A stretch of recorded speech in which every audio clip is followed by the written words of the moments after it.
Today's verse comes from 2 Corinthians chapter 9, verse 8.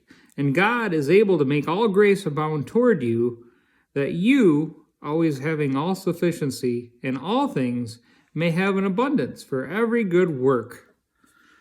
That sounds real positive and great, doesn't it? And I'm not saying that it's not. But what you have to understand is this verse comes right after he talks about God loves a cheerful giver. And he's talking about, in this section of Corinthians, he's addressing the Corinthians, telling them that, hey, I've got people coming, and I've spoke for you. And I've said, Paul, this is Paul saying this, I've got people coming, and I've told them about how good you are. I don't think I'm going to be a liar, but don't make me a liar, please. He's saying, be generous, be good, be a cheerful giver. And with that cheerful giving comes a promise that God takes care of us. So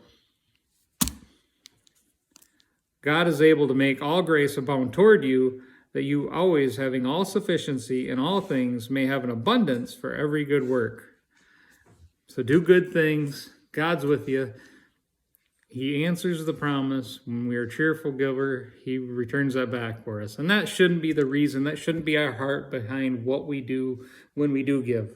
But understand, when we do give, don't do it because, I gotta do this. Do it because, man, I get to do this. God has blessed me with so much.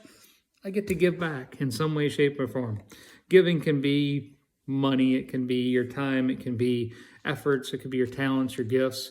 All those things are giving. So do your best to give and serve God in a loving and awesome way, and he will in turn bless us.